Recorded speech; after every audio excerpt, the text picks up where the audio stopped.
Geração Sustentável, com Carol Schoenberger.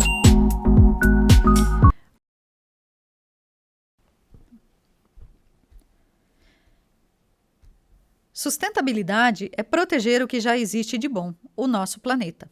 Mas você tem feito a sua parte para preservá-lo? Todos nós temos a responsabilidade de preservar o meio ambiente, pois o planeta é meu, é seu, é de todos nós.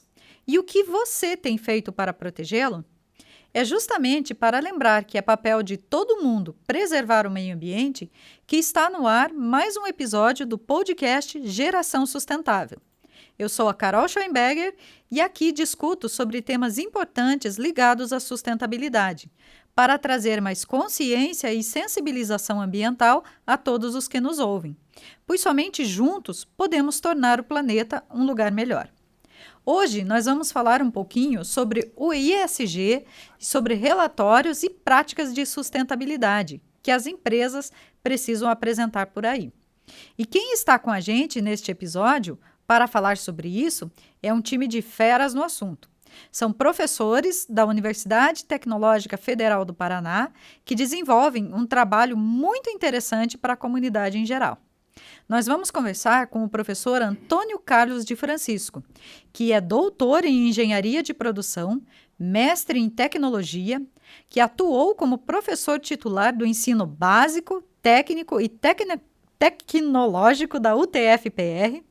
Também foi professor e coordenador dos programas de pós-graduação em Engenharia de Produção, do programa de pós-graduação em Ensino de Ciência e Tecnologia, e mesmo após a sua aposentadoria, ele atua como docente voluntário nos programas de pós-graduação. Atua também na área de Engenharia de Produção, nos temas de economia circular, sustentabilidade, gestão do conhecimento e da inovação, qualidade de vida e qualidade de vida no trabalho. Na área do ensino de ciência e tecnologia, na produção de metodologias e para a melhoria da qualidade de ensino em ciência e tecnologia. Nós também vamos conversar com o professor Daniel Poleto Tesser, que também é doutor em Engenharia de Produção e Sistemas, foi professor da Universidade do Oeste de Santa Catarina. Desde 2011, é professor da UTF-PR. Ele foi chefe do Departamento de Engenharia de Produção e coordenador do curso de Engenharia de Produção. Atua no mestrado profissional em Administração Pública em Rede Nacional, o PROFIAP. É pesquisador do Laboratório de Estudos de Sistemas Produtivos Sustentáveis, o LESP, onde coordenou e participou de projetos em parceria com a Cooperativa Castrolanda, Alegra Foods, CNPq, Funtef, Unido, Serra Verde Transportes e KMM. Atualmente responde pela Assessoria de Sustentabilidade Institucional da UTF-PR, no campus Ponta Grossa, né? Na reitoria. Pesquisa as seguintes áreas: gestão ambiental, sustentabilidade, gerenciamento de resíduos e economia circular. Quando eu falei que era um time de feras, eu não estava brincando, viu? Que currículo, hein? Tudo bom com vocês, professores? Tudo bem. Tudo ótimo. Então, é um grande prazer receber vocês aqui. Quero agradecer muito, né? Eu digo assim, estou me sentindo muito honrada, né, em receber dois professores tão renomados, tão dedicados também em tudo que vocês fazem, tá? Muito obrigada pela oportunidade. E vamos conversar aqui, né? Nós é que agradecemos também a oportunidade de poder trazer ao conhecimento das pessoas o que a gente faz, um pouco do que a gente faz lá na UTF-PR, né? É o nosso papel também trazer esse conhecimento para a sociedade. Nossa, muito obrigada. Viu? E antes da gente começar a conversar, né? A gente podia conversar um pouquinho sobre vocês, para o pessoal conhecer um pouquinho mais, né, os professores. Como que vocês começaram a carreira? Como que chegaram até aqui hoje? Vamos começar a conversar um pouquinho? Vamos. Fique. Quer começar, professor? Vamos lá. Bem, eu estou na UTF-PR. Eu falei, né? Para quem está ouvindo no podcast, né? Só no som, é o professor Tito que vai falar, né? É o professor Antônio Carlos de Francisco, só que a gente conhece como professor Tico. É isso aí, mas o apelido é mais forte do que o nome, né? Bem, mas eu estou na UTF desde 93, quando era o antigo Cefet. Então, eu sou concursado na educação física e acabei indo conhecer um pouco o que era a educação tecnológica e, com isso, eu avancei para o mestrado e para o doutorado, meio que fora de área. Em 2008, 2009, eu comecei a me incomodar. Nós já tínhamos o programa de mestrado em engenharia de produção funcionando e eu comecei a me incomodar com algumas questões que eu me imaginava que a gente poderia fazer mais. E, com isso, acabei indo para o Rio e fiquei num laboratório de sistemas avançados de gestão com o professor Rogério. E lá foi quando eu tive os primeiros contatos com a temática sustentabilidade, mas de forma mais regular. Já era uma linha que ele desenvolvia, ele já trabalhava com relatórios de sustentabilidade naquele momento, no modelo do GRI, né, nas versões iniciais. Tinha projetos com várias empresas e agências nacionais e internacionais, e eu fui para ver como é que fazia isso, porque eu pensava também que a universidade tinha que se aproximar um pouco mais do setor empresarial. Esse diálogo tinha que ser melhorado, era o meu ponto de vista. Com isso, a gente trouxe para cá as primeiras temáticas que foram feitas, foram sobre avaliação de ciclo de vida e relatórios de sustentabilidade. Inicialmente, eu coloquei isso nas pesquisas dos meus alunos de mestrado. E, em paralelo, nós trabalhamos na formação de outras pessoas. O Cassiano foi uma pessoa que foi e é importante para o grupo, porque o grupo, basicamente, somos nós dois e mais o Cassiano e o professor Fábio, que são extremamente importantes nessa atividade. E em 2011 nós criamos o Laboratório de Estudos em Sistemas Produtivos Sustentáveis, o LESP. E o Daniel comentou que, na apresentação dele, em 2011, ele chegou em Ponta Grossa. E nós fomos trazendo essas pessoas para trabalhar conosco. Então, o primeiro que veio o Daniel, que estava mais próximo, estava na sala ao lado minha, ali na UTF. Aí o Cassiano terminou o mestrado, aí já entrou no doutorado, já terminou o doutorado, acabou fazendo concurso, entrando também no grupo, mas já estava atuando no grupo. Na sequência veio o Fábio e a gente entende perfeitamente que você unir pessoas com boa formação, com competências complementares, que você gera um bom time de trabalho. E com propósito também. Exatamente. Né? E foi isso que nós conseguimos ali. Então, e de lá para cá a gente fez diversos trabalhos, nos aproximando da iniciativa privada, de agências de fomento, projetos com a Agência da ONU para o Desenvolvimento Industrial, projetos com o CNPq, com o CAPES, que tem esse apoio, e bastante projeto com iniciativa privada. Mas é graças a essas pessoas que a gente conseguiu unir, trabalhar junto, e a gente tem uma relação muito boa entre nós. Nem sempre concordamos com tudo, mas temos uma relação muito boa, de respeito e de trabalho. E é isso que deixa muito rico o grupo. Mas a discordância também é saudável, né? Sim, sim. Então vocês eram vizinhos de sala ali, quando começaram? Né? Continuamos vizinhos de sala, eu e o Daniel. O Fábio está na frente e o Cassiano na frente agora, para ninguém ficar longe um do outro. Para não dar briga também, né? Não, e se der briga, um escuta a briga do outro, né? Então... é verdade. Aí um já vai acudir, né? E você, Daniel, professor? Bom, eu me aproximei da questão da sustentabilidade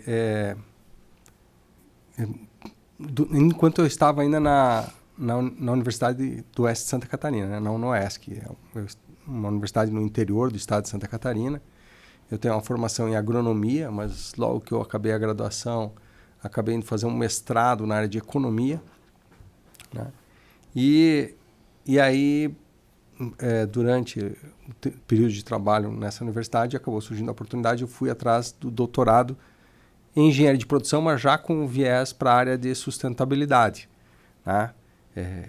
Então, isso faz bastante tempo já, né?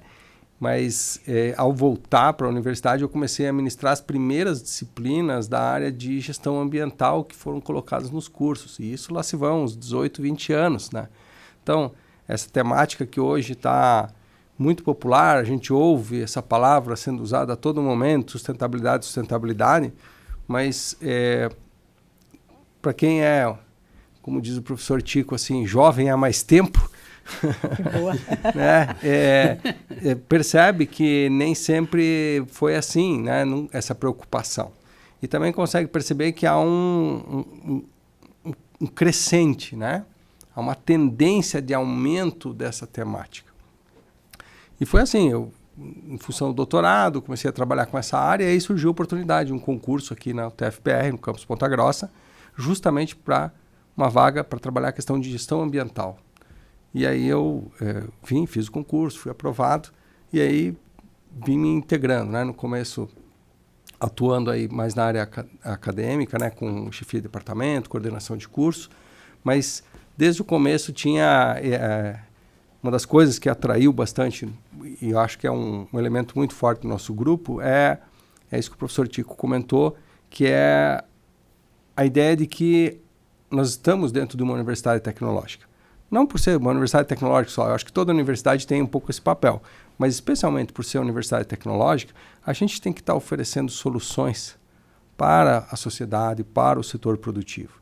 Então, a gente começou com projetos, etc., antes, mas 2015 foi o primeiro projeto grande, que foi com a Castrolanda.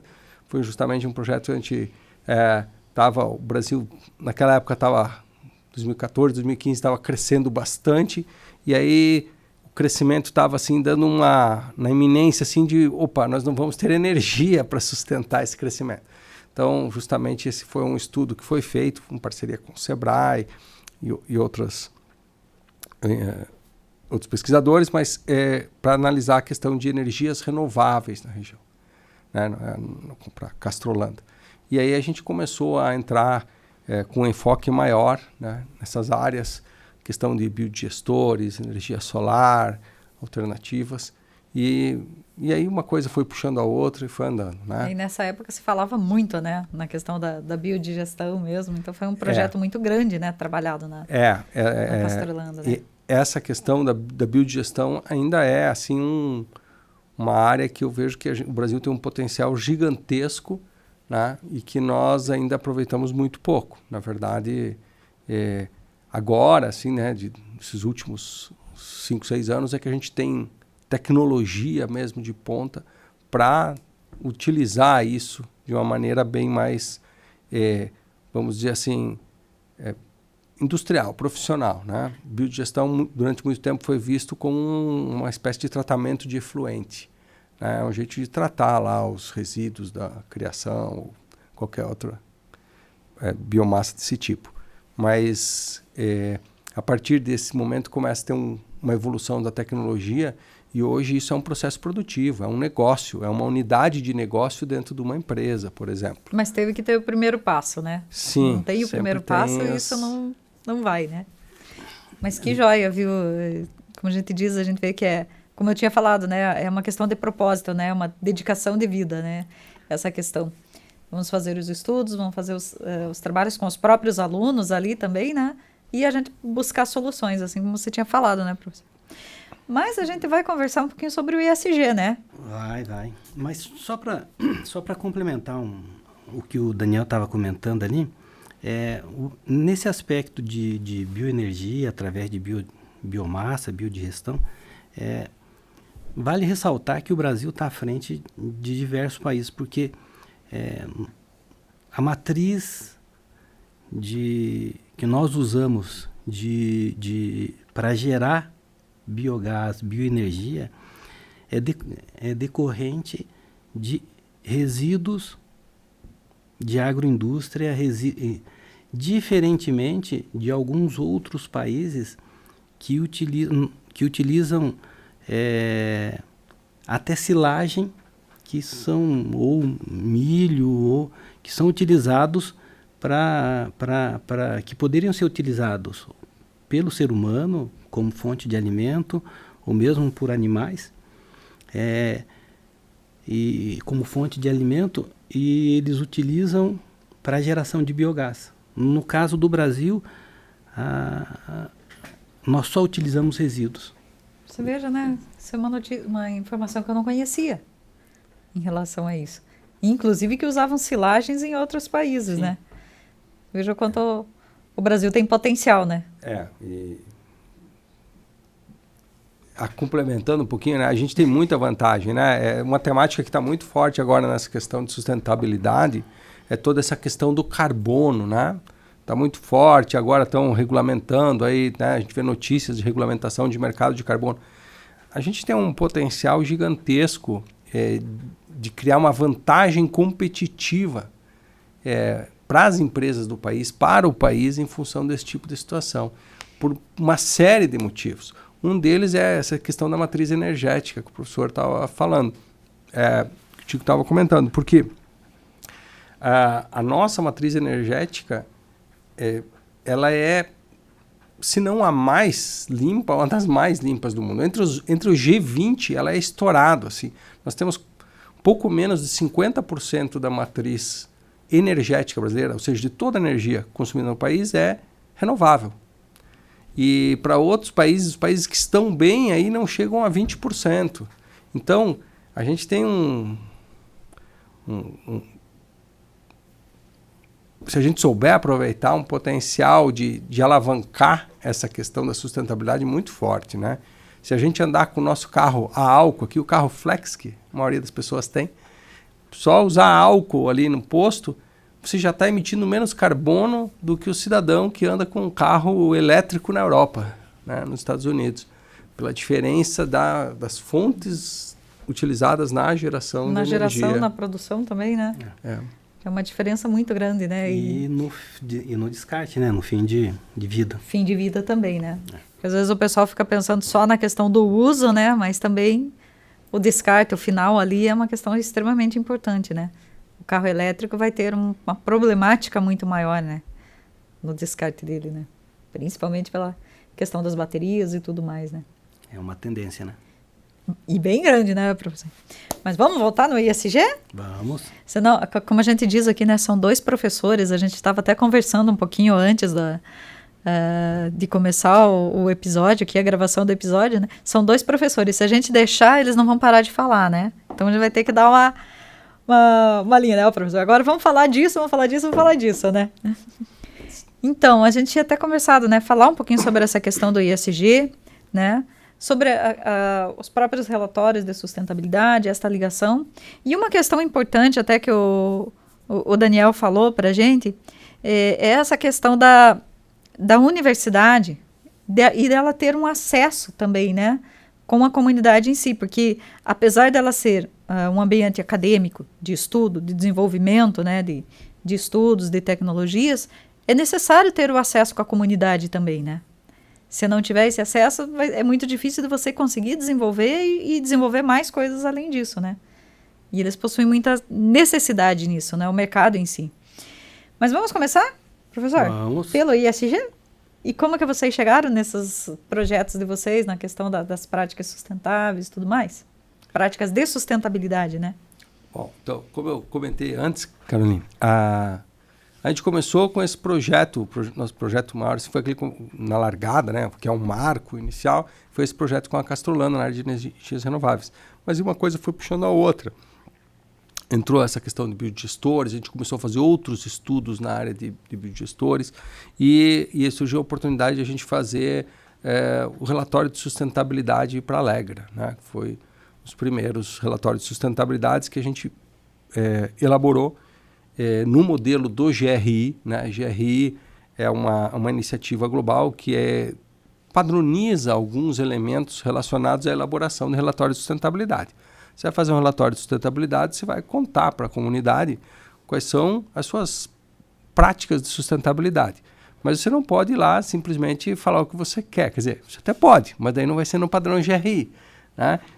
O ideal é que você tenha um equilíbrio. Vai estar maquiando, né? Exatamente. Né? Então, essas regras, né, do modelo, do padrão GRI, têm a finalidade de que seja uma coisa equilibrada, que você não fale só coisas boas, você fale também se você teve autuações, se você teve problemas, acidentes, né? Porque são coisas que ninguém está livre.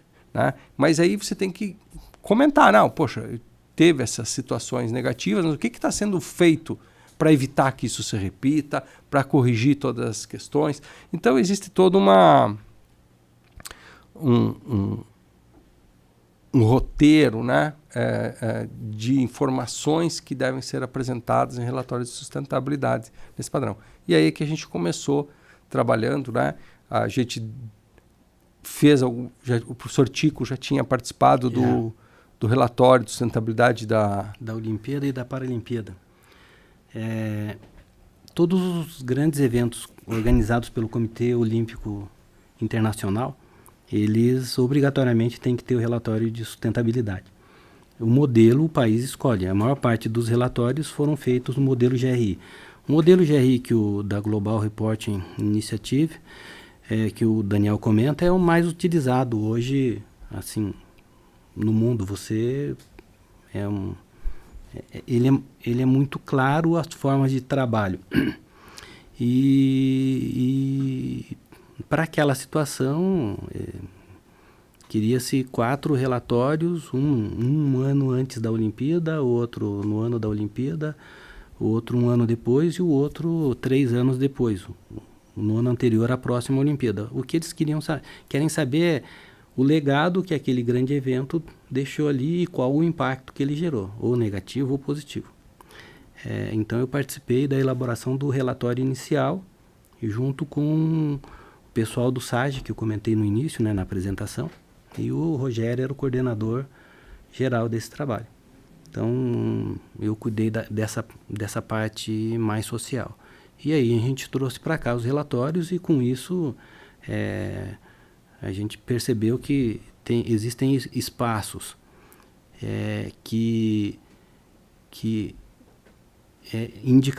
espaços e indicadores que esses relatórios trazem que podem ser perfeitamente inseridos na gestão de uma organização.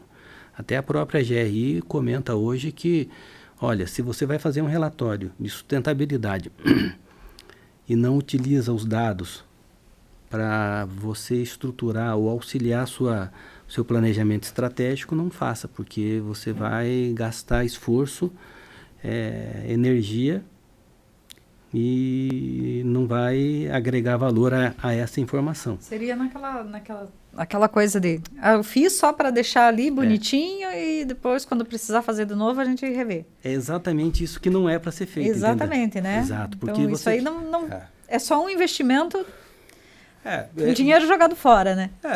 Acaba, de uma forma ou de outra, a organização acaba mexendo, acaba expondo determinadas situações, acaba expondo iniciativas.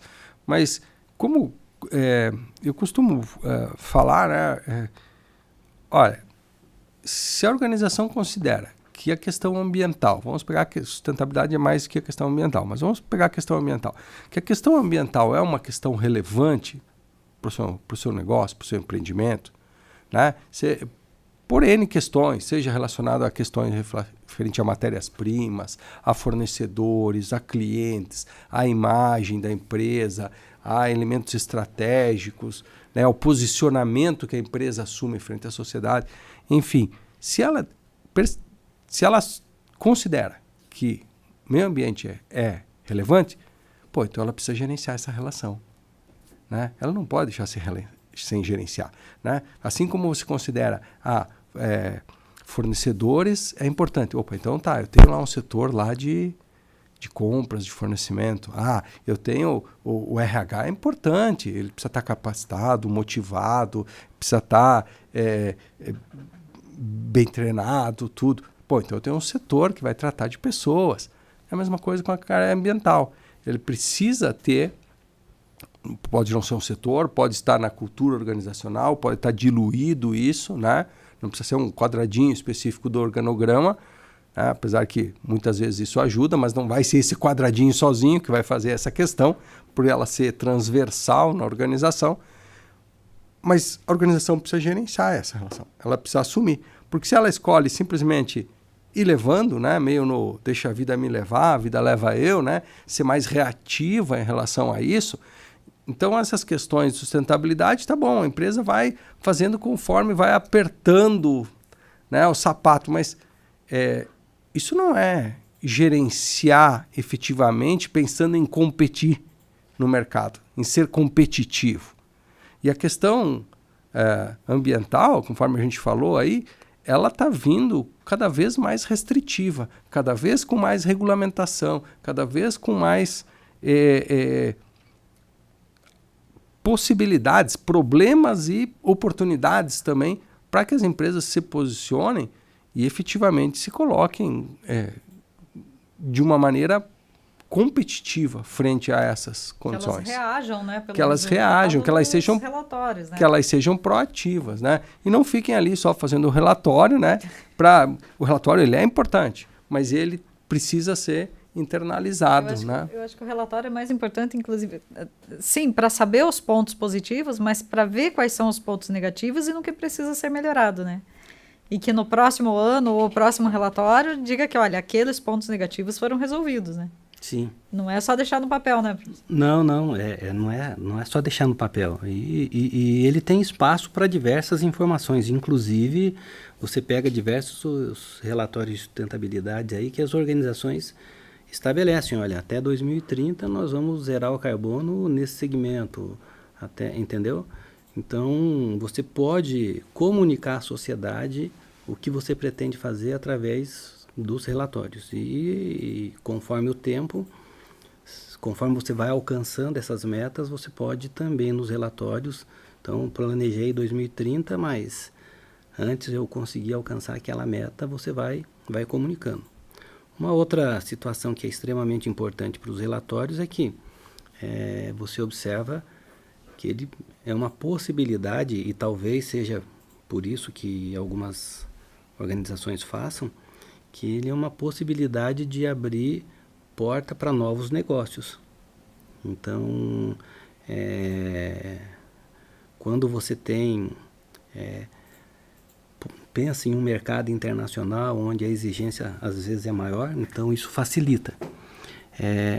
Você observa que em algumas auditorias, mesmo no Brasil, o fato da organização ter o seu relatório de sustentabilidade, aquela auditoria ela se torna mais ágil, porque vários aspectos que estão sendo questionados ou que vão ser questionados naquela auditoria, ela está contemplada no relatório de sustentabilidade. Com o tempo, isso vai impactar economicamente, diretamente nas organizações. Não querendo misturar, porque o relatório não é o ESG. Você falar que você tem um relatório de sustentabilidade e você não tem o ESG implementado. Então, todo o relatório ele pode contribuir, ele faz parte do ESG. A gente está observando... É uma ferramenta apenas para você conseguir chegar ao ESG. A gente está observando na Europa, se eu não me engano, 2024 ou 2025, já existem taxas de juros menores, mas a partir dessa, nós não estamos falando daqui a 40 anos, não, nós estamos falando o ano que vem ou no mais tardar 2025. É rápido o negócio. Exato.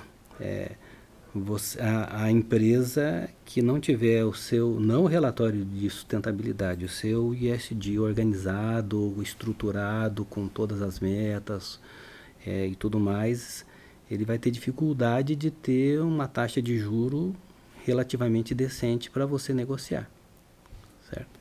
Tipo assim, né? Eles vão começar a dar mais atenção a isso quando começar a doer no bolso, né? Olha,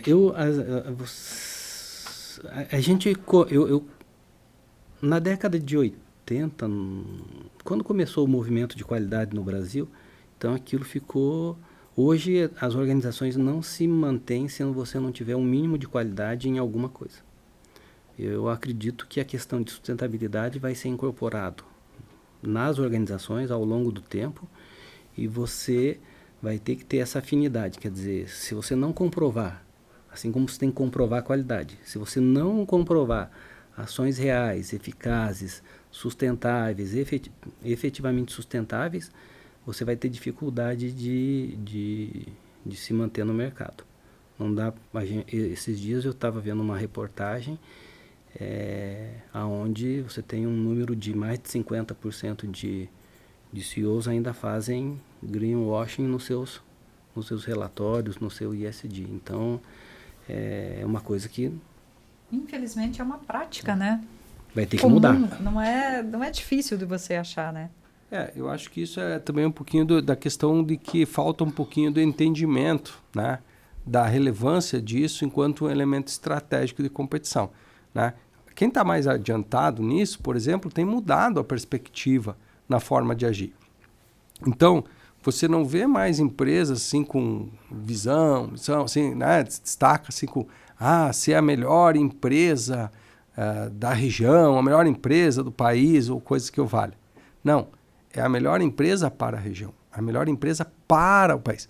Né? Dando um exemplo, quer dizer, como é que a empresa ela vai ser lucrativa, mas ela vai trazer retorno para a sociedade, para o meio ambiente, para o bem-estar das pessoas. Porque aí ela está gerando valor. Nessa questão do ESG, né, que daí não é só o ambiental, é o E de environment, né, que é o ambiental, social e governança, ele traz este enfoque de que a organização ela tem que avançar, né, nesses 3 pilares que estão diretamente vinculados aí com a ideia de sustentabilidade, para que ela possa gerar valor não só para si própria, mas gerar valor para os fornecedores, para a comunidade, para os colaboradores, para o seu entorno. Então, essa questão é uma mudança de posicionamento que está associada ao entendimento de como é que a organização se posiciona estrategicamente, né? Então, se a gente for olhar assim, grandes corporações, eu não vou citar nomes aqui para não ficar chato, mas pode procurar na internet, aquelas que você quiser, grandes empresas, multinacionais, etc. Você vai encontrar lá política de sustentabilidade, política ambiental, as metas em relação a isso, a emissões, a resíduos. Por quê? Por que essas empresas estão fazendo isso? Estão fazendo isso porque elas entenderam o quão estratégico é essa questão. E aí é que entra, né, a questão do ESG que o Tico estava falando, né? Porque esse termo ESG surge, né, com uma iniciativa do Banco Mundial com o Pacto Global da ONU, que era uma iniciativa para aproximar as questões de sustentabilidade dos investidores, né? E por que hoje se olha tanto para o ESG? Ele ganhou força especialmente por causa do mercado financeiro. Porque o mercado financeiro, num determinado momento, né, apesar de seus altos e baixos, tem os seus modismos e tal, mas ele observou que organizações que têm práticas robustas voltadas para o ESG, elas tendem a ter menos risco. Então fica mais fácil de eu emprestar dinheiro para aquela empresa que tende a ter menos risco. Eu tenho que avaliar a lucratividade dela. Esse é outro fator. Mas riscos, que tipo de riscos? E aquilo está declarado, né? Riscos associados à governança, que vai aí, governança, corrupção, desvios, né? Utilizar os recursos da empresa para benefícios individuais, etc. Então, é criado mecanismos de governança para evitar práticas desse tipo, práticas desleais de mercado. Social, porque está se preocupando com a comunidade de entorno, está se preocupando com os consumidores, está se preocupando com os colaboradores. Ora, isso gera um ambiente que há uma tendência menor de riscos aí relacionados. Por exemplo, mais fácil de ver é em relação aos funcionários, né? Porque se a empresa se preocupa com isso, ela vai ter funcionários motivados, capacitados, que vão pegar junto. Isso gera competitividade. E a mesma coisa em relação ao ambiental. Se ela se preocupa com isso, ela está menos exposta a riscos de acidente, a problemas ambientais, a questões de fragilidade no fornecimento de matérias-primas, etc. Não só dela, mas da própria cadeia produtiva como um todo.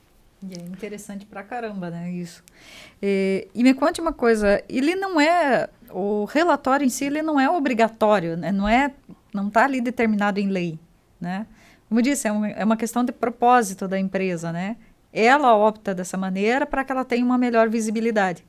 Existem as questões legais que têm que ser cumpridas, principalmente na questão ambiental, né, que a gente vê na parte da governança também, né? Mas é mais uma questão de um relatório onde a empresa opta por fazer isso e demonstrar os dados dela, É né? autodeclaração, né? Uhum. É por autodeclaração. A gente... Desculpe. A gente utiliza sempre um exemplo da BP, né? Essa dá para falar porque... quando teve todo aquele acidente no Golfo, que derramou toneladas e toneladas de petróleo, o relatório de sustentabilidade daquele ano da BP, que foi divulgado. British Petroleum, né, que é a empresa lá petrolífera que derrubou todo... que teve aquele vazamento de óleo no... Que foi considerado o maior acidente de petróleo no oceano do mundo. Isso. Né? A foto e o relatório dele girou praticamente todo em cima do acidente, do reconhecimento do acidente, das práticas, do que levou de aprendizagem e o que poderia levar de aprendizagem no futuro. Então, é claro que ninguém gostaria de um acidente como aconteceu, entendeu? Nem a própria empresa gostaria, porque teve um prejuízo enorme. Mas ela reconheceu onde é que estavam as falhas, as deficiências, o que poderia ser feito para melhorar, para compensar e tudo mais. E trabalhou daí para poder resolver esse tipo de questão. Inclusive servindo como exemplo para outras, né, empresas também que cuidaram também nesse quesito, né? Contribuiu. Uhum. A ideia do relatório de sustentabilidade veio nessa direção, né? De que as empresas gerem transparência, gerem isso, né? E um pouquinho também nessa linha de que isso está ganhando espaço, né? Toda essa preocupação com sustentabilidade, mas o relatório também, porque assim como já é mais tradicional as empresas perceberem, né, que a competitividade ela não constrói sozinha, mas para ela ser competitiva não basta ela ser competitiva individualmente, ela precisa estar inserida dentro de uma cadeia produtiva competitiva, dentro de um território competitivo. Uhum. A mesma coisa em relação à sustentabilidade.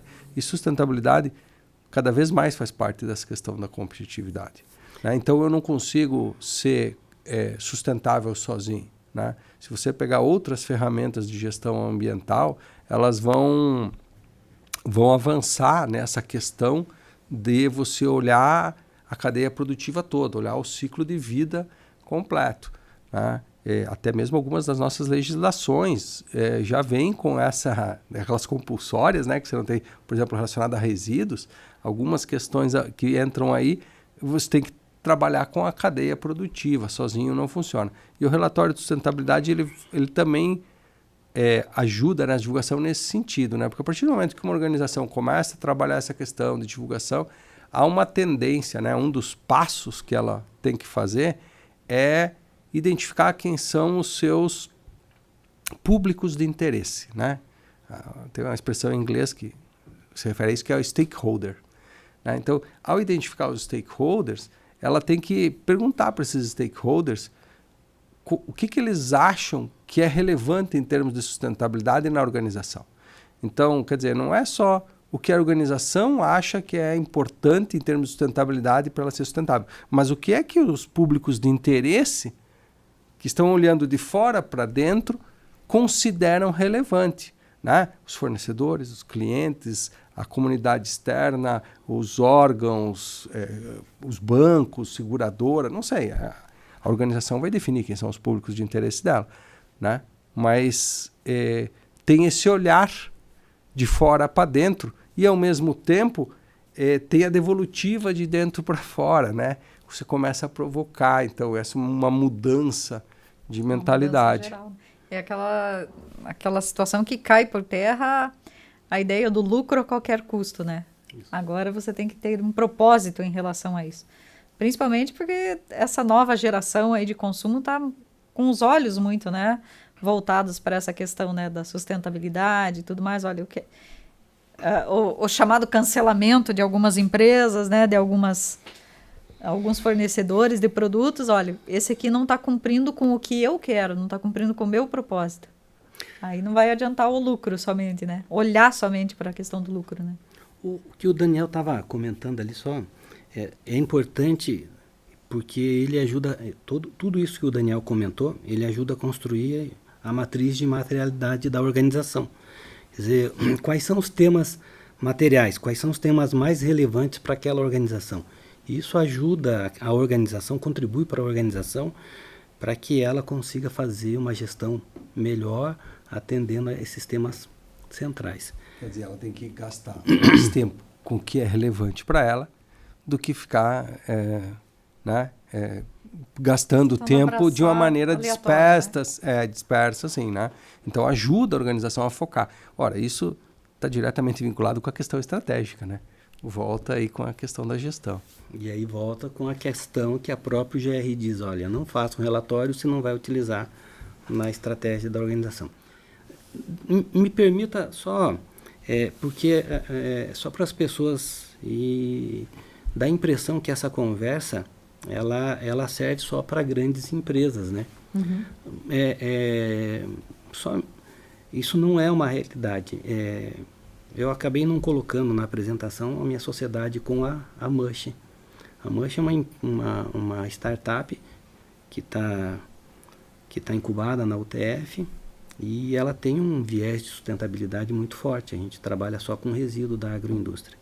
E isso nos faz ficar de olho em muitos editais, em muitas chamadas e em contato com muitas empresas que procuram empresas com a nossa característica sustentável, que comprove que tenham práticas, que comprove que, no nosso caso, para cada quilo de produto acabado, a gente captura 1 quilo de carbono, isso vai auxiliar em outro. Então, nós somos uma startup, uma startup é menos do que uma microempresa em termos de tamanho, entendeu? Mas a gente observa todo o movimento que não é só para grande empresa. E a gente observa que nós recebemos contatos de grandes empresas para saber das práticas, para conversar conosco, e recebemos apoio e contatos também muitos de pequenas empresas que estão iniciando um negócio. Por que eu fiz questão de trabalhar com essa perspectiva? Porque às vezes a pessoa que tem uma microempresa, tem uma pequena empresa, vai pensar, mas isso não é para mim. Não, isso é para você também. É para quem quer. Exatamente. E é uma questão de tempo, vai ser para todo mundo. Queira ou não, isso é questão de tempo, entendeu? Por enquanto é para quem quer, então para depois é para todo mundo. E está todo mundo sendo impactado. Todos os tamanhos de empresas vão ser impactados. Em maior ou menor tempo, isso vai acontecer. E a questão do investimento também varia de acordo com o tamanho da empresa, né? Sim, sim. E em geral, né, empresas menores é mais simples toda essa questão, inclusive, né? A dificuldade para as empresas menores, muitas vezes, é que numa empresa grande você tem lá setores que estão preocupados com questões ambientais ou qualquer outra coisa relacionada, e aí acaba, por ter pessoal técnico qualificado para isso, facilitando algumas abordagens, algumas análises, a tratativa das ferramentas associadas à gestão disso. Mas nas pequenas empresas, a ideia é que você não precisa também começar com tudo que tem direito, né? Se a gente for analisar a própria ISO 14001, que é uma ferramenta de referência na gestão ambiental, a base dela é melhoria contínua. Então a lógica é que você faça um diagnóstico inicial, proponha um planejamento, as metas, e você vai botando isso para funcionar, avaliando, revisando, corrigindo o que está errado, atingiu determinadas metas, bom, vamos para a próxima. Então, é gerar um sistema de gestão que garanta que você vai ter melhoria contínua. O grande lance não é você fazer grandes saltos, mas é você ter uma evolução constante nisso, né? Isso é até meio redundante, mas acho que é bom para gravar, né? Vem bem na direção daquilo que você falou, que não adianta fazer um relatório de sustentabilidade e daí tá bom, deixou ali, daí ano que vem, precisamos de outro relatório de sustentabilidade. Isso não é continuidade, né? Isso é tentar fazer a coisa aos saltos, pulando etapas e não funciona assim. A prática nos mostra que não funciona. Aquela assim. situação, né? O pequeno, às vezes vai ser o fornecedor ou prestador de serviço do grande, né? E o grande, ele não está olhando apenas a empresa dele, ele olha toda a cadeia. Então, às vezes, até a gente ouve comentários, né, que o pessoal fala, mas agora eu não posso mais fornecer meu produto para tal empresa porque eles exigem muita coisa, né? É uma adaptação que tem que ser feita e ver o porquê que eles estão exigindo aquilo, né? Você vê várias empresas comunicar o seguinte, que em 2030 parece que é um marco. Então tem os ODS que vão ser alterados ali, tá? Sim. Mas é esse marco. Então você vê uma porção de empresas comunicando. Então até 2030 vamos zerar o carbono em tal local. O meu comentário é só na direção do que você estava falando. Quer dizer, para a grande empresa zerar isso, ele vai precisar que o pequeno consiga comprovar que as práticas e as ações que ele tem e o produto ou a matéria-prima que ele fornece para esse grande atenda a esses requisitos para a grande atender a meta. Então, o pequeno ou a média empresa que às vezes observou que fornece para alguém que é grande, que ela comunicou isso e ele não começa a tratar essas questões, ele não começa a se preocupar com isso, corre um risco grande de ser descredenciado daquela grande empresa como um fornecedor. É a questão do risco, né? Exatamente. Daniel tinha comentado. E veja bem, a gente não precisa olhar apenas assim, eu sou fornecedor, por exemplo, numa montadora das peças. Mas uma montadora não é formada só por peças. Tem o pessoal, tem o refeitório, tem a papelaria, tem toda a manutenção, tem toda a estrutura que depende, né? Para fazer a montadora funcionar. O transporte. Tudo, né? Então, toda essa cadeia tem que ser, né, atendida. E quem estiver adequado vai estar na frente, né? A gente fez um trabalho com uma empresa do setor de logística, né? Na verdade, ela é uma prestadora de serviço para as empresas de logística, né? E eles vieram nos procurar justamente por causa que a cadeia logística brasileira está muito calcada no transporte rodoviário e aí toda essa preocupação com emissões. Mas por que daqui a pouco isso se tornou relevante para eles, né? Se tornou relevante porque já tinha clientes das transportadoras perguntando para a transportadora: qual que é as tuas emissões aqui para levar minha carga daqui até o porto? Porque eu estou precisando dizer isso para o meu cliente lá na Europa. Lá na frente. Né? Então, veja, já desceu 4 níveis essa questão. E é essa a tendência. A coisa vai chegar, mas mudou toda a questão da logística do transporte? Não, mas tem bastante gente que já está se preocupando com isso. E vai ter espaço para quem for inovar. Sustentabilidade, a gente comentou no começo, né? Comentei que a gente tem uma tendência de que cada vez mais as restrições fiquem maiores, aí vem mais regulamentação, etc. Ou seja, não é só em termos tecnológicos que o mundo está mudando. O mundo está mudando e muito rápido em termos ambientais, em termos da organização da sociedade, os hábitos de consumo. Você comentou aí, as pessoas estão mais conscientes com os produtos que estão consumindo, as novas gerações. Isso está mudando muito rápido. As organizações que não estiverem habituadas a inovar, a mudar constantemente, né? A ponto de acomodação, ponto de conforto é uma coisa que a tendência é se extinguir. A organização vai ter que estar sempre buscando, sempre sendo proativa para conseguir se manter até mesmo competitiva, né? Porque a gente tem, se a gente olhar para trás, um monte de modelos de negócio que se esgotaram, né? Não acompanharam? Não a acompanharam, tendência? se esgotaram, né? Se você pegar, aqui na região teve todo um ciclo da madeira, etc. Onde então as empresas de madeira daqui? Não, a floresta esgotou. Não, aí quem conseguiu se requalificar, trabalhar com reflorestamento, etc., conseguiu se manter. Mas aquele modelo se exauriu e a tendência é essa, né? Pelas mudanças em geral que a gente vai vendo. A gente usa muito o exemplo da Kodak, né? Quando lidavam com a parte da fotografia, né? Do papel fotográfico. Sim. Quando entrou a fotografia digital, quase diziam assim, não, isso não vai pegar, né? E hoje em dia é uma raridade você conseguir achar até uma câmera que você ainda consiga, né, utilizar o filme mesmo, né? É verdade. Ou a nova geração hoje em dia saber, né, que você poderia ser limitado a um evento lá a 12 ou 36 poses apenas, né? Isso quando não queimava.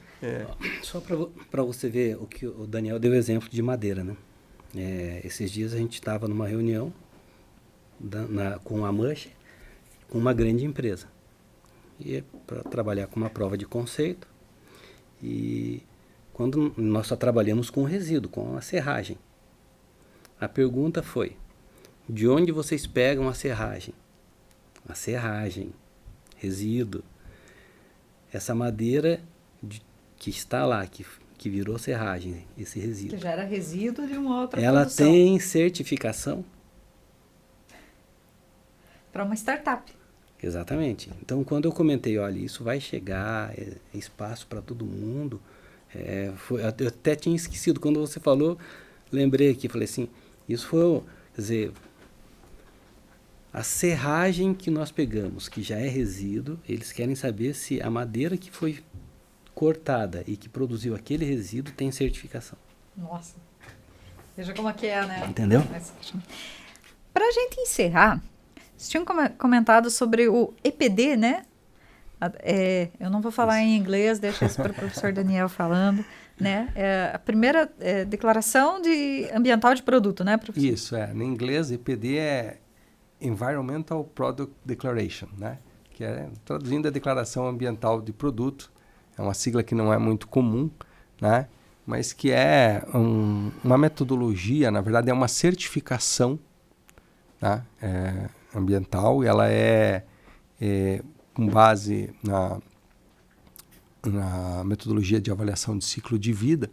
Então, tentando ser assim bem sintético, né?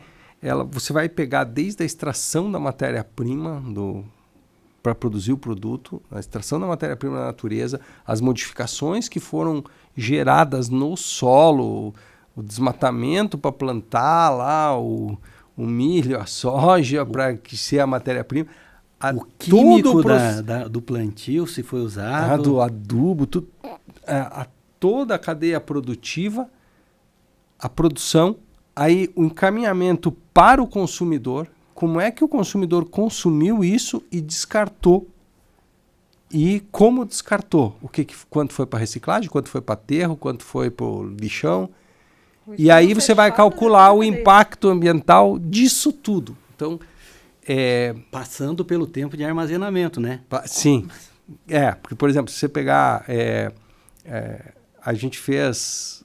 Acho que dá para falar, né? A gente fez os primeiros EPDs de alimentos do Brasil. Né? Quase foram as primeiras da América Latina, né? Teve um antes que foi um estudo sobre salmão no Chile. Mas fora esses, os nossos foram os primeiros aqui. E a gente fez para carne suína. Então pegou lá desde lá da produção do milho, da soja, dos componentes da ração, o transporte, a produção da ração, os micronutrientes, a criação dos suínos, desde os avós, né, até o suíno que vai para o abate, a alimentação de todos esses animais, o processo produtivo da produção e daquele corte específico que a gente estava analisando. Como é que aquilo é embalado, conservado, quanto tempo fica no freezer, na fábrica. Só. Não era um corte todo... só. Então, só para dizer que assim, poxa, é um estudo super trabalhoso, assim, é um estudo super denso. Só que é baseado numa metodologia internacional da ISO, né? É da família 14.040. Né? E aí você tem, no final, seria o equivalente a você ter... Sabe quando você pega um produto no mercado e tem lá a relação nutricional do produto? Tanto de carboidrato, tanto de proteína, tanto de gordura trans, tanto de gordura né, saturada, poliinsaturada, sódio. Seria o equivalente a isso, mas em termos ambientais. Então, quanto foi consumido de água, emissão de carbono, quais os impactos em diferentes escalas no meio ambiente.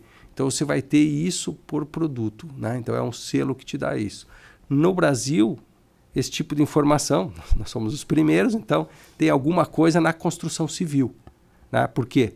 Para você fazer um prédio e certificar ele de sustentável, você precisa ter que os materiais utilizados na construção tenham esse tipo de informação para você poder certificar.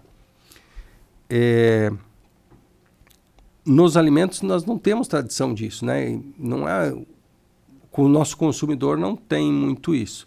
Tem mais no business to business, né? Entre fornecedores de empresas. Mas na Europa tem milhares de produtos que têm EPD.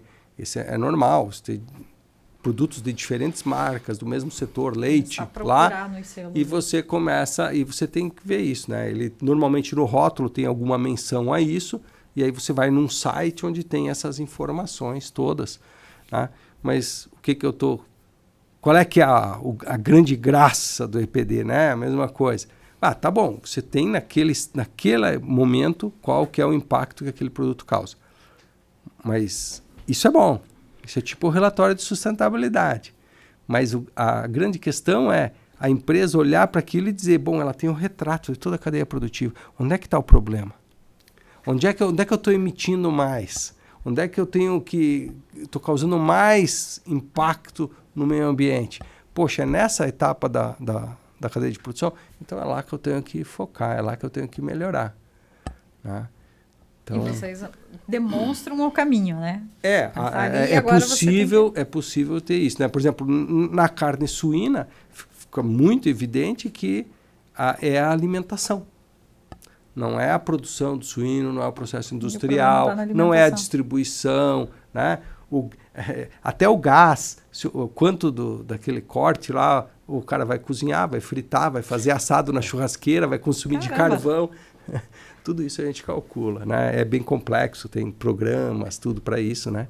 Tem um auxílio tecnológico, mas é uma informação muito robusta. Então, desculpe te interromper. É tão robusta que é um pecado a organização fazer, comunicar à sociedade e não tomar ações para corrigir ou para melhorar onde... Exatamente. É uma judiação mesmo. E é uma informação super relevante, né? Porque ela não é todo mundo que tem esse tipo de informação. Então ela pode, às vezes com algumas medidas, poucas, conseguir um ganho de competitividade significativo em relação aos concorrentes, né? E esse trabalho ele é desenvolvido dentro da UTF? Sim. Dentro dos laboratórios? Lá no dos trabalhos que vocês fazem? Especificamente é desenvolvido no laboratório de estudos em sistemas produtivos sustentáveis, onde estamos nós e mais o Cassiano, mais o Fábio. Os laboratórios ali são 2, o de sistemas produtivos sustentáveis e bioprodução. Tem 3 programas Tem docente de 3 programas de mestrado e doutorado. Tem a engenharia de produção, sustentabilidade urbana e os de gestão pública. A gente tem mais de 2011 para cá, mais de 50 mestres formados. Olha que bacana. Em torno de 20 doutores formados dentro do laboratório, uns 60 alunos de graduação, mais um tantão de iniciação científica. Tem uma equipe boa, né? Sozinho, sem equipe, você não consegue faz, fazer. né? Como eu sou jovem há bem mais tempo que eles, e comecei a brincadeira, sozinho a gente não teria chegado nem próximo a isso. Então, Daniel, Cassiano, Fábio, se não fossem eles, a gente não tinha caminhado até onde caminhou. E para quem se interessar, né, até conversar com vocês, ou conhecer um pouquinho mais, ou saber as possibilidades que tem, né, de poder fazer algum relatório, alguma coisa, como é que eles entram em contato com vocês? Tem um número, liga na UTF, site, sinal de fumaça? Nós temos o site, aí nós podemos até deixar depois e coloca na informação, tem os telefones nossos aí, eu não sei como é que você faz. A gente consegue colocar aqui, né, Rodrigo? A gente coloca Isso. no tema ali, e daí depois a gente deixa também na descrição aqui, né, do nosso vídeo aqui. Qual que é o número? Aquele número que o pessoal pode mandar mensagem de madrugada, assim. Não, esse não. Aí é mais fácil ser os nossos celulares, né? O meu é o 4299 991 7733. 99991 7733. 7733.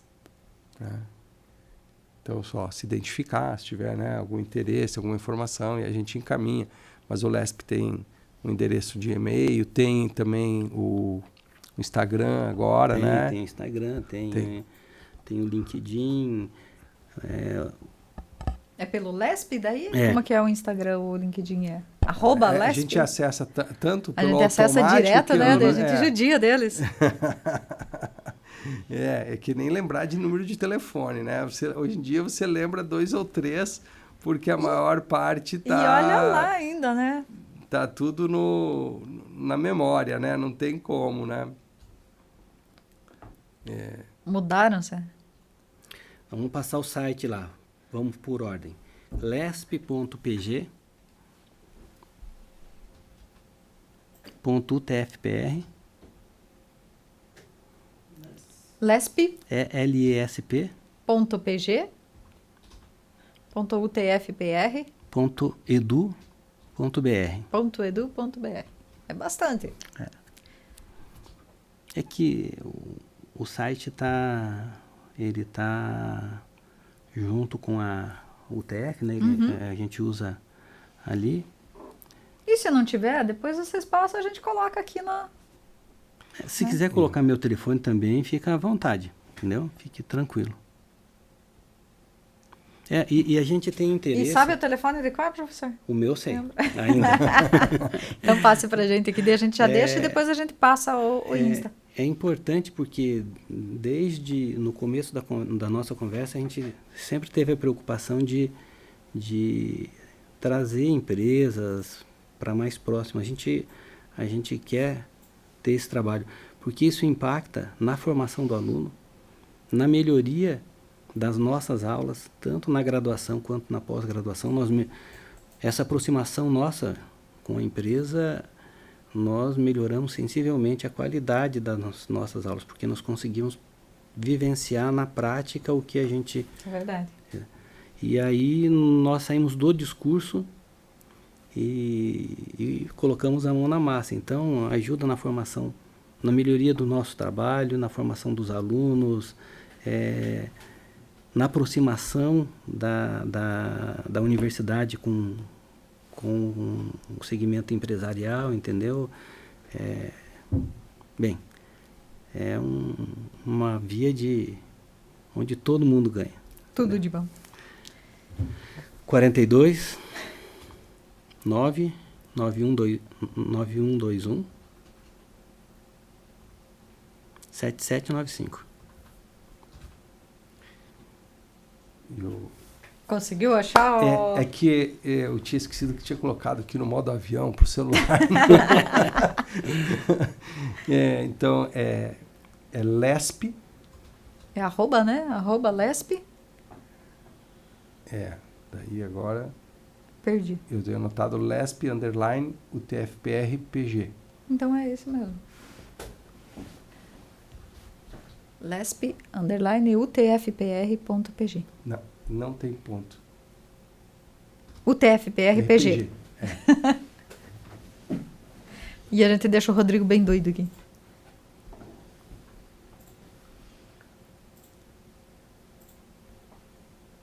Vamos ver lá, Instagram, @lesp_UTFPR-PG. Isso aí. Você sabe que eu não sei te dizer. E eu quero deixar um convite também para o professor Tico, estava falando da MUSH, para você vir falar sobre a MUSH para a gente num outro episódio. Pode ser, professor? Vai ser um prazer. Vai ser um prazer mesmo a gente compartilhar o que a gente está vivenciando, de onde nós saímos, Que joia. o que estamos fazendo, entendeu? Esse vínculo forte com a questão da sustentabilidade. Isso é importante, né? Eu entrei na MUSH justamente por conta disso. O Eduardo e o Chiro começaram e acabaram, por conta da questão da sustentabilidade, me chamando para compor com eles. Então vamos ter mais um episódio aí falando sobre a MUSH. Professores, muito obrigada, tá?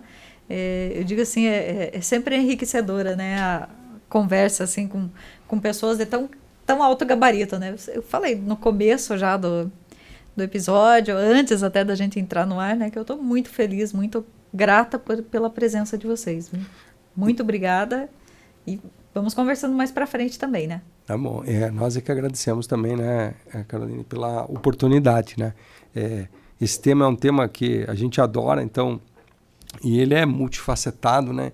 Então, às vezes até parece que começa a conversar de um lado e vai se perdendo do outro.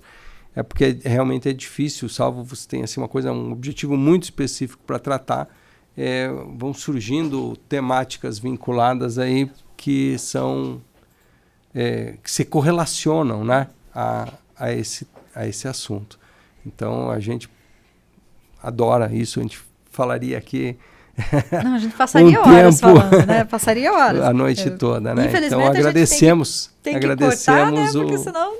Agradecemos o convite, a oportunidade de conversar um pouquinho, trazer um pouquinho do que a gente faz, do que a gente pode trazer em termos de conhecimento, em termos de pesquisa, né? Às vezes também as empresas nos procuram para alguma coisa que ela tem um problema, mas não tem a resposta pronta. Mas é dentro dessa temática e dentro do possível a gente vai investigar e vai também trazer essa alternativa. Como eu disse, infelizmente a gente tem que parar, né?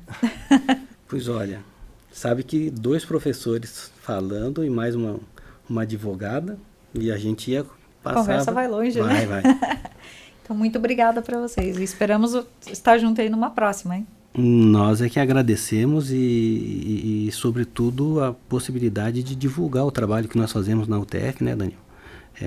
Junto com o laboratório. Isso para a gente é extremamente importante. Obrigado. Necessário, né? Olha. E a nossa dica de hoje é o livro ESG mais I, Governança Ambiental, Social e Corporativa, das autoras Ivani Contini Bramante, Selma Carlotto e Simone Bramante. Neste livro, a gente fica sabendo que a ética e responsabilidade social são mais do que palavras, são a chave para o futuro sustentável da humanidade. No atual cenário global, investidores e clientes demandam uma responsabilidade social cada vez mais forte das empresas, buscando parcerias com aqueles que adotam boas práticas ambientais, sociais e de governança ética.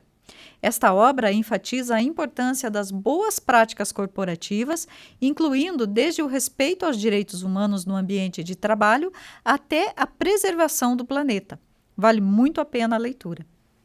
Os podcasts de sustentabilidade são uma excelente maneira de aprender sobre práticas ecológicas, descobrir soluções para problemas ambientais e se inspirar para agir em prol do planeta. Com convidados especialistas no assunto que oferecem insights valiosos sobre como viver de forma mais sustentável, as conversas podem ser extremamente inspiradoras e motivadoras para quem deseja fazer a diferença no mundo. Proteger o meio ambiente é a nossa obrigação diária e cada um deve fazer a sua parte. Com essas dicas, termino mais este episódio. Espero que você tenha gostado e até a próxima semana. E não esqueçam de seguir a gente nas redes sociais da Rádio T. Até a próxima, pessoal!